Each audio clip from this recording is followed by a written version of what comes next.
അഡ്വെന്റീഷ്യ അതിൻ്റെ ഒരു മോഡിഫിക്കേഷൻ എന്ന് വേണമെങ്കിൽ പറയാം, തെറ്റൊന്നുമില്ല. ഓക്കെ, അഡ്വെന്റീഷ്യ എന്താ പറഞ്ഞാൽ ഈസോഫാഗസ് അല്ലെങ്കിൽ തൊറാക്സ് വരെയുള്ള, മുകളിൽ നിന്ന് തൊറാക്സ് വരെയുള്ള ഏരിയ വരെ അത് ബേസിക്കലി ഫൈബ്രസ് ടിഷ്യൂ ആണ്. താഴോട്ട് പോകുമ്പോഴത്തേക്ക് അത് മറ്റൊരു രീതിയിലോട്ട് മാറുന്നു. അതിന് പറയുന്ന പേര് ഒരു പ്രത്യേക സ്പെഷ്യൽ അറേഞ്ച്മെന്റ് എന്നൊക്കെ വേണമെങ്കിൽ പറയാം. അതിനെയാണ് നമ്മൾ എന്താ പറയുന്നത്, ആ ഒരു സിറസ് മെംബ്രെയിൻ അറേഞ്ച്മെന്റിന് നമ്മൾ പെരിട്ടോണിയം എന്ന് വിളിക്കും. ഓക്കെ, അപ്പോൾ ഈ പെരിട്ടോണിയത്തിനെ കുറിച്ച് കുറേ കാര്യങ്ങൾ പറയേണ്ടിയിരിക്കുന്നു. ഒരു കാര്യം എടുത്തു പറയേണ്ടത്, ക്വസ്റ്റ്യൻ ഫോക്കസ് ചെയ്ത് പറയുകയാണെങ്കിൽ, ലാർജസ്റ്റ് സീറസ് മെംബ്രെയിൻ എന്ന് അറിയപ്പെടുന്നത്, കാരണം സീറസ് മെംബ്രെയിൻ അല്ലെങ്കിൽ ഈ ടൈപ്പ് ഓഫ് ഒരു അറേഞ്ച്മെന്റ് മറ്റ് ചില സ്ഥലങ്ങളിലും കാണാൻ സാധിക്കും. നിങ്ങൾക്ക് അറിയാമായിരിക്കും, ഒന്ന് ഹാർട്ടിന്റെ ഔട്ടർ ലെയറായിട്ട് ഇത് വരുന്നുണ്ട്, പെരിക്കാർഡിയം എന്ന് പറയും അല്ലെ, പെരിക്കാർഡിയം. അതുപോലെ തന്നെ ലങ്സിനും പുറത്ത് ഇങ്ങനെ ഒരു കവറിങ് ഉണ്ട്, പ്ലൂറ എന്ന് പറയും. അപ്പൊ ഈ പ്ലൂറ പോലെ പെരിക്കാർഡിയം പോലെ ഒരു സീറസ് മെംബ്രെയിൻ ആണ് പെരിട്ടോണിയം എന്ന് പറയാം. ഇതിൽ ഏറ്റവും വലുതേത്, ലാർജസ്റ്റ് ഏതെന്ന് ചോദിച്ചാൽ അത് പെരിട്ടോണിയം തന്നെയാണ്. കാരണം ഇത് ഈ എലിമെന്ററി ട്രാക്റ്റിന്റെ ഓർഗൻസിനെ മാത്രമല്ല, അതും കൂടെ അറിഞ്ഞിരിക്കണം, മറ്റ് അബ്ഡോമിനൽ ഓർഗൻസിനെയും കവർ ചെയ്തിട്ട് ഈ പെരിട്ടോണിയം വരുന്നുണ്ട്.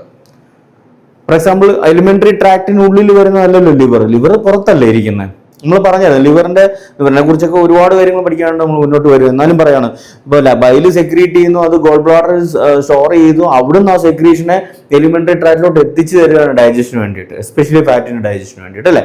അപ്പൊ അത് പുറത്തിരിക്കുന്ന ഓർഗനാണ്.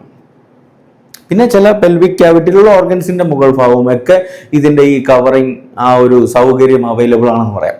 എന്തിന്റെ, നമ്മുടെ പെരിട്ടോണിയത്തിന്റെ. അപ്പോൾ പെരിട്ടോണിയത്തിനെ കുറിച്ച് പറഞ്ഞാൽ, അപ്പോൾ നമ്മൾ പെരിക്കാർഡിയം പറയുന്ന പോലെ, പ്ലൂറ പറയുന്ന പോലെ ഒരു സ്പെഷ്യൽ അറേഞ്ച്മെന്റ്, 2 ലെയറുകൾ ഉണ്ടാവും, 2 തിൻ ലെയറുകൾ ഉണ്ടാവും. അതാണ് ബേസിക്കലി ഈ ടൈപ്പ് ഓഫ് സിറസ് മെംബ്രെയിൻ അറേഞ്ച്മെന്റിന്റെ പ്രത്യേകത എന്ന് പറഞ്ഞാൽ 2 ലെയറുകൾ ഉണ്ടാവും.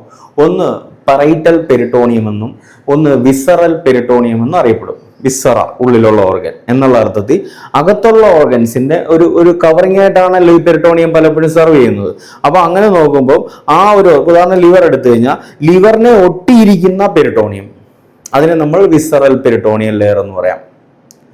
അബ്ഡോമിനൽ വാളിനെ ഒട്ടിയിട്ട് പുറത്തൊന്നും പറയാൻ പറ്റില്ല, അബ്ഡോമിനൽ ആ ഭിത്തിയെ ഒട്ടിയിട്ട് ഒരു ലെയർ ഉണ്ടാവും, അതിനെ പറൈറ്റൽ പെരിട്ടോണിയം എന്ന് വിളിക്കും. ഇതിന്റെ ഇടയ്ക്ക് ഒരു പൊട്ടൻഷ്യൽ സ്പേസ് ഉണ്ടാവും, പെരിട്ടോണിയൽ ക്യാവിറ്റി എന്ന് നമ്മൾ പറയും. ഇതിൽ കുറച്ച് ഫ്ലൂയിഡും ഉണ്ടാവും, പെരിട്ടോണിയൽ ഫ്ലൂയിഡ് കേട്ടുണ്ടാവും. ഏകദേശം ഒരു 50 ml to 100 ml വരെയൊക്കെ നോർമലായിട്ടാണ് കൺസിഡർ ചെയ്യുന്നത്. അപ്പോൾ ഈ പറഞ്ഞ പോലെ ഒരു പ്രൊട്ടക്ഷനാണ് ഓർഗൻസിന് ചുറ്റും. ഇത് വരുമ്പോഴത്തേക്ക് അതൊരു പ്രൊട്ടക്ഷനായിട്ട് ഫങ്ഷൻ ചെയ്യുന്നു.